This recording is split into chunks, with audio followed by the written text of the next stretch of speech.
Here we go. I'll show you in another video. So we got the risers in for, you saw in the last video, this is the master bathroom.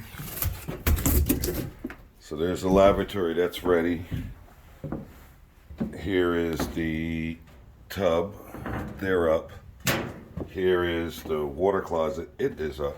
This tub is special because if you look back enough videos, and I talked about the damage that was done to the main support in the house. And the tub, if I'll do in another video, I'll put a level on it. You can see how far out the floor is. That's a pretty big gap. It's level now, and the reason that is because the house is leaning to the middle. So these double microlambs were put in, and if you see here, this is a triple 2x8, and it spans all the way across the building.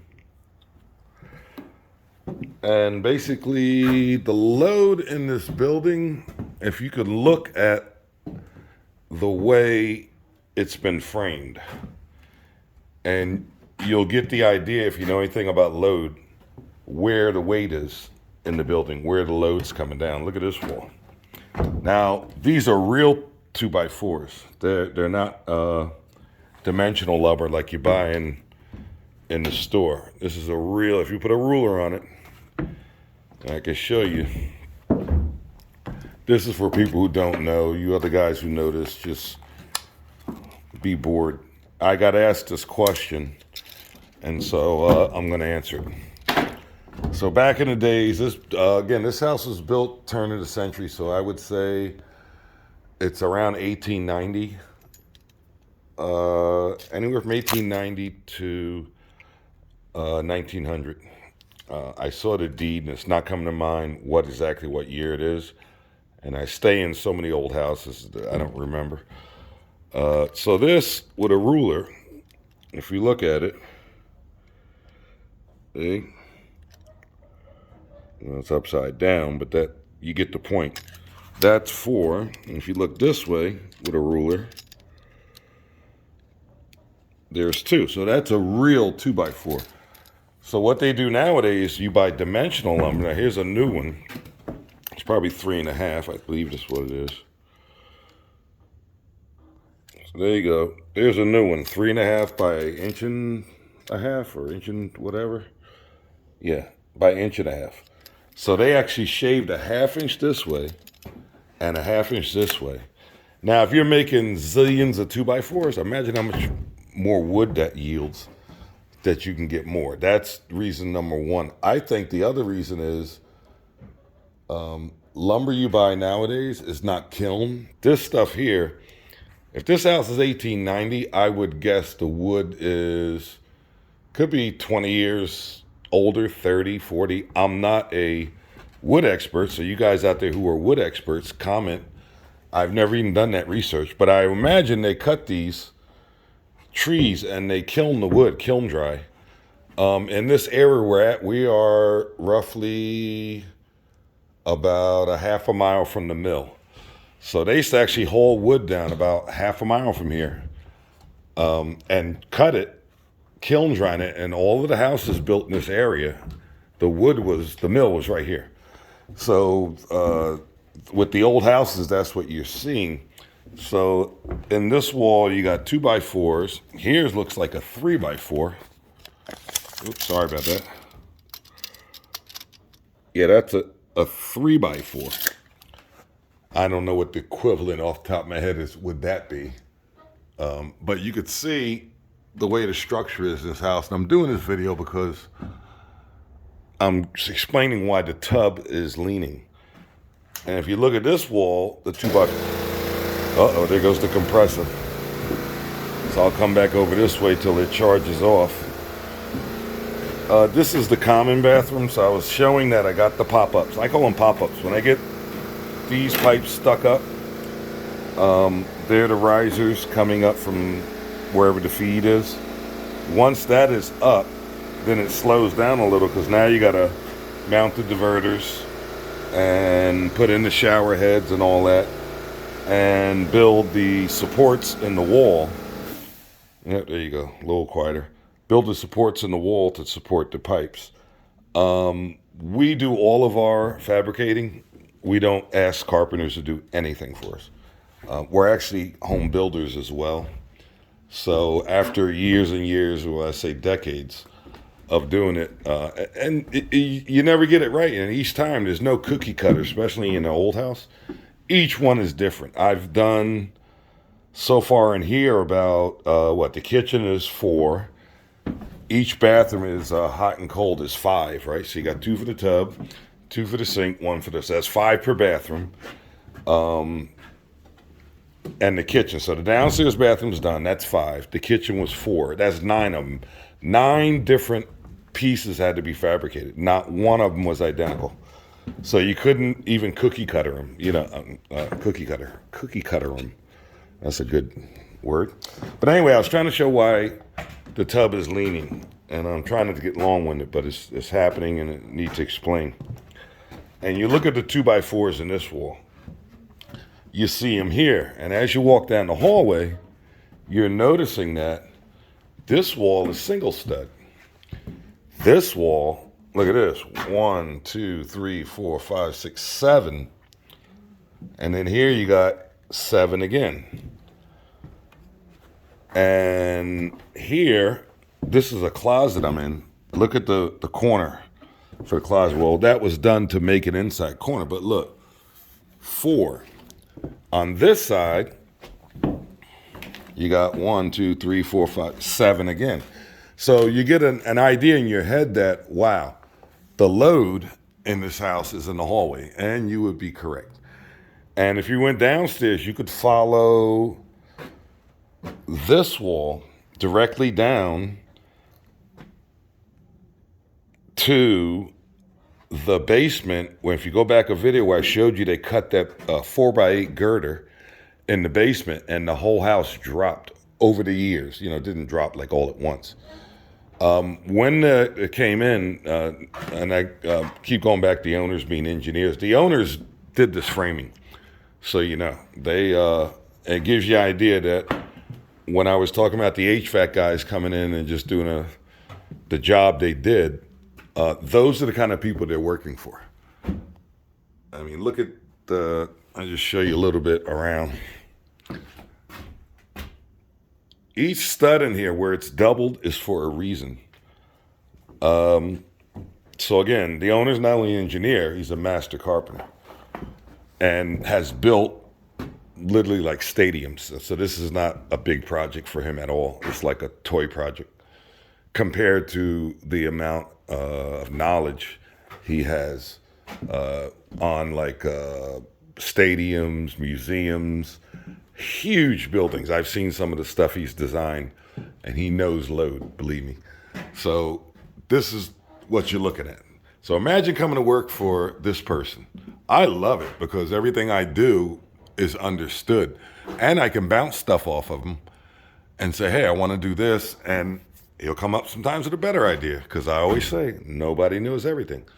Look at the load on this stairwell. Now imagine this stairwell was just rough drawn on a piece of paper.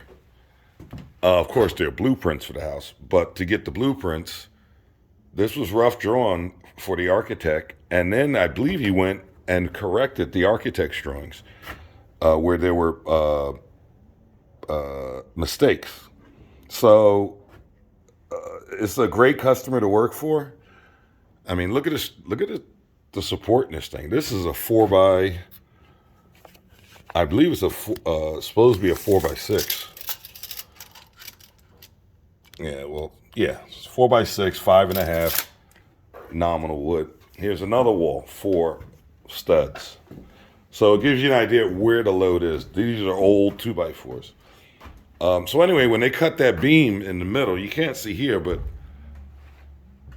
the house kind of leans towards this wall where the Keystone Cops put these 2 returns in. And it leans towards this wall, and that's why these double lambs had to be put in the floor.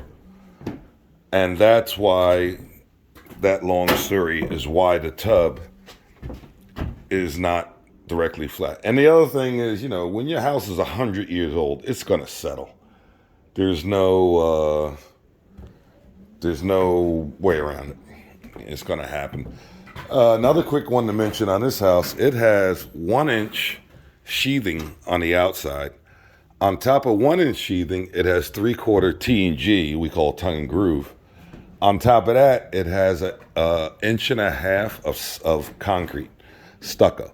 So the R value on this house is amazing. Here's another huge girder that's in the house. And later, well, you've seen from the videos how the roof line is. There's 3 hips up there. The hips and valleys, again, that was all designed and built by the owner who's the engineer.